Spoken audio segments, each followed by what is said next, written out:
Final test. Hello, my name is Nancy Lilbach-Amon, and I wanted to talk a little bit about my experience going through the PhD program. I have a PhD from the University of Arizona in biliteracy, specifically reading. And when people think of biliteracy, there's a lot of different ideas that they have. They think it might just be ASL and English, and of course that was my field of study. But it could include other languages like French or Spanish. But the point of my study specifically focused on how people learn two languages simultaneously. And that was a big discussion during my grad program. There was a lot of different perspectives. And the point is, how do you learn language as a young child, and how do you mediate between two languages, Spanish and English? Like, for example, even Spanglish becomes its own language. Or Motherese would become a language. Now, many people think, is that really a language, Motherese? But it's a very powerful language. It's the bond between a mother and a child. They have their own language. And it's the same as all other languages. Motherese applies to American Sign Language, English, French, and the like. Now I want to explain a little bit about what language means for deaf children. Bilateral education, or biliteracy education, means having access to both languages, both ASL and English. Not only reading and writing for English, I didn't say that. It also includes spoken English and hearing English as well. It all can be included for deaf children. It depends on the child. If the child has the ability to speak and hear some, then that's fine. It's okay. It doesn't matter. The point is that they're learning to read and write, so they have equal and mutual respect and opportunity for all children. And we'd like for this concept to be nationwide. But a lot of people think that means SEMCOM, signing and speaking at the same time. SEMCOM is a mode of communication, but it's fragmented because you're mixing two languages, and it confuses children. Many people think they're very adept at SEMCOMing, but I'd love to meet one. Most time, when you're SEMCOMing, your less dominant language is dropped and your primary language is processed much quicker. So, because American Sign Language and English have different grammar structures, they don't form together well. Like, for example, American Sign Language starts with time more quickly than first, and as opposed to English, that you can put time anywhere in the sentence. And also, English is one of the most complicated languages in the world, so they don't really gel together, and that's more challenging for children to learn. And it's hard for parents to learn American Sign Language as well, because they learn later in life. A lot of parents follow signing in an English word order, but the point that's important for children here is that they have equal access to both languages. ASL and English have their own structures, but SEMCOMing is not a way to teach them how both structures work. The point is to emphasize a language plan. Now, who is responsible for a language plan? It's not just the parents, but it's the teachers, the administrators, the parents, everybody's. And you establish rules. Like, for example, if you go outside on the playground or at lunchtime, when there's signing and speaking going on, children who are deaf, they sign, that's true. but are they exposed to reading and writing? For example, if they're in the lunchroom, they should be exposed to signs. They'll be exposed to signs that have English on them, or texting, or Facebook, social media. All of that has language, English language, and it's important to include deaf people deaf children, so that they can learn from that. Also, TVs have captioning. And what's really important is show the relationship between English and American Sign Language. For example, one of my favorite stories that I use quite often when I work with teachers,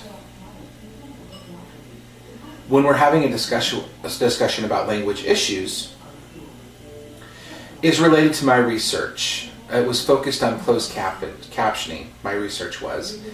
And I took it, and I worked with middle school age kids. I did a pre and post test, and we watched the kids. I took some TV shows that were 30-minute segments, and the captioning was at a 6th grade level, 5th or 6th grade level. And so they were all the same shows, and on the pre-test there was 10 words, and I asked if they understood them, and they didn't understand what the words meant in general. Then when they watched the show, they did the same test as a post test, and what we noticed is their understanding of the vocabulary increased. And that was amazing. The other part was that I interviewed the students after each segment, and we'd have a class discussion. Before the interview, or during the interview, I'd ask them what they thought of the story. And there would be some discussion. One student raised their hand during this time and said, "What does backstabbing mean?" And I thought that was interesting, because we're talking about 7th grade students, and they use the sign for backstabbing all the time. But they couldn't see the connection between the English and the American Sign Language. So I wrote the word on the board. And some students said, "Yeah, I know what that means." And so I said, "What does it mean?" But they really couldn't put it into meaning. And I go, "What does..." They said things like, "Oh, you're stabbing another person in the back." But yeah, what's a sign for that? And they didn't know. So I showed them. And they were very surprised and taken aback by the fact that this was the sign. And this is something that they use every day, especially in middle school, because of their relationship tendencies. They use that word all the time. But they weren't aware that there was an English word that went along with the sign. So children need to have access to both languages. To facilitate, the teacher needs to facilitate them, the parents, the friends, everybody in their life needs to facilitate this aspect. Like playing games with wordplay and building their confidence in understanding what these English words mean in ASL and vice versa. So we need to guide and support and expose and instruct. For example, hearing students, they have to take formal English classes, correct? That's a requirement. But where are the ASL classes for the deaf children? There's no academic level ASL classes for deaf children. So that's something to think about. And I think that's something that we need to talk more about and create a dialogue in our communities. It'd be great in the future for our children to be exposed to what academic ASL actually looks like, or scholarly ASL looks like. Did you have a question? In the classroom, you teach 50% English and 50% ASL. How does that work? That's a good question. What that looks like in the classroom is, it's going back to the language plan that I discussed earlier. You establish a grid and a time for each language. Unfortunately, many deaf children, by the time they arrive to our schools, they're limited. They have limited access to American Sign Language and English as well. The families don't sign until much later in life. So when we get them, we spend a lot of time helping them with social ASL. And then the academic ASL comes later, and then after that it's reading English and writing English. So those are the 4 steps, and that's a lot. But with kindergarten kids, we focus much more on the social aspect of ASL. That's a lot of time on that, and less time on the academic ASL. But as they learn to be more social, the academic increases.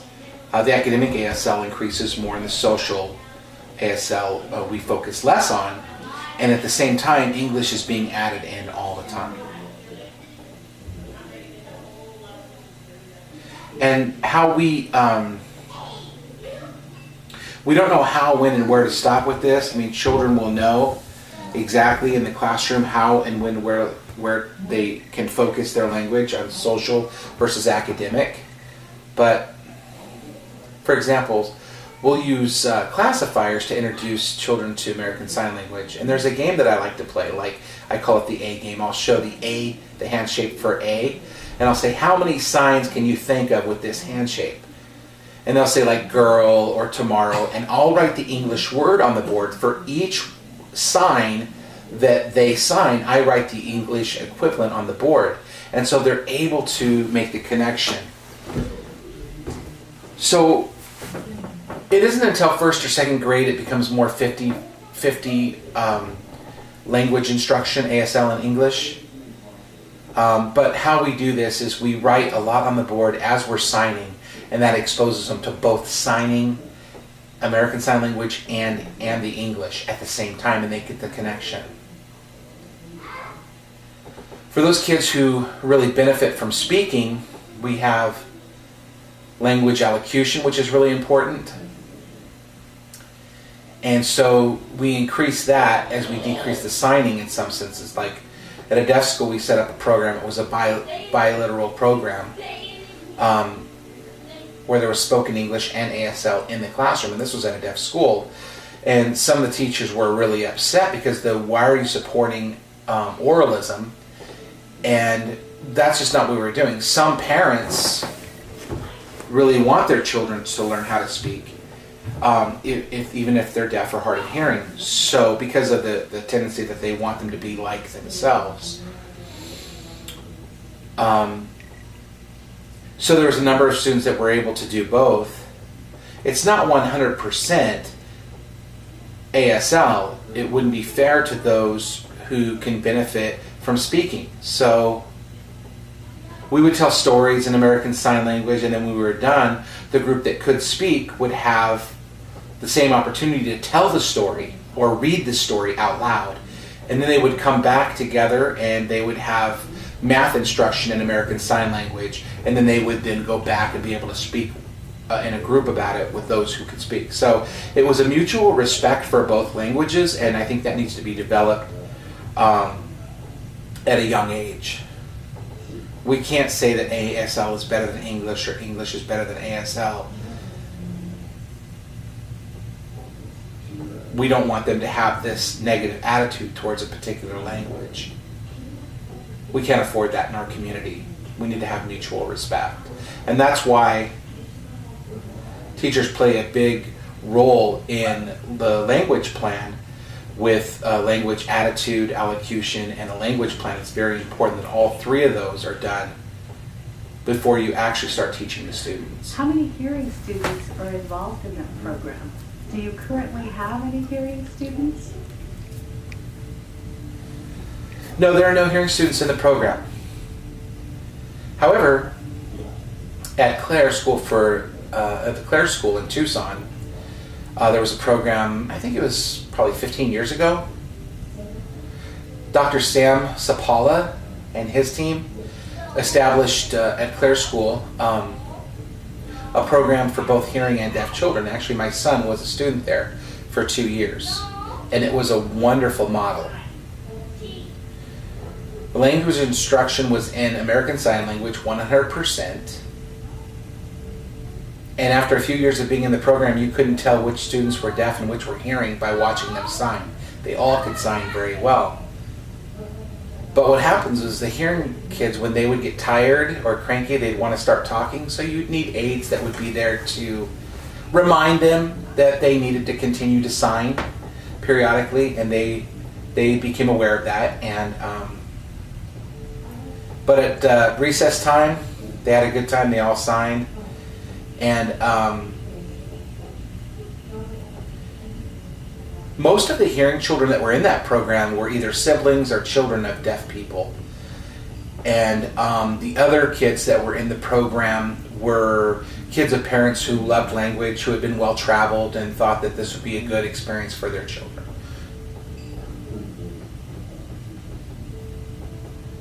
So it was a wonderful program, but the school closed because the research grant, required 50% hearing and 50% deaf children in the class.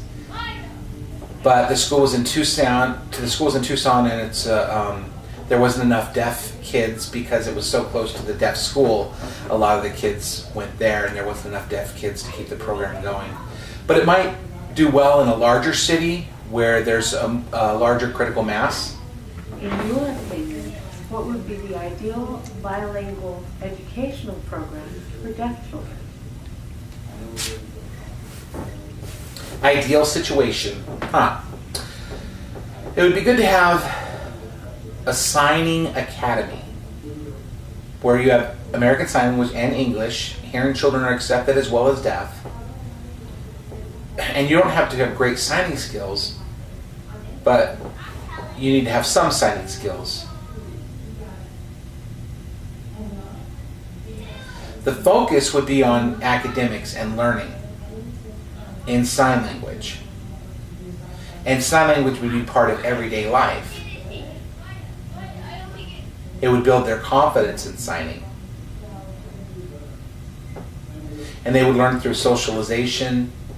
I'm a big believer of the Vygotsky theory, where students do better when they take responsibility for their own education through peer interaction. Like Montessori schools, their approach, Montessori's approach is encourage students to take responsibility for their own education, and they have expectations and become critical thinkers. And so we redefine education for them and push it back into the school system. And we're not teaching them to take a test, but we're teaching them to become great thinkers and great contributors to society. So I think that's important. Neither deaf or hearing, but not a deaf or hearing thing, but a sign academy. So you could learn both languages, both English and ASL. I think that would be Do you ideal. have any advice for parents who just found out their child is deaf?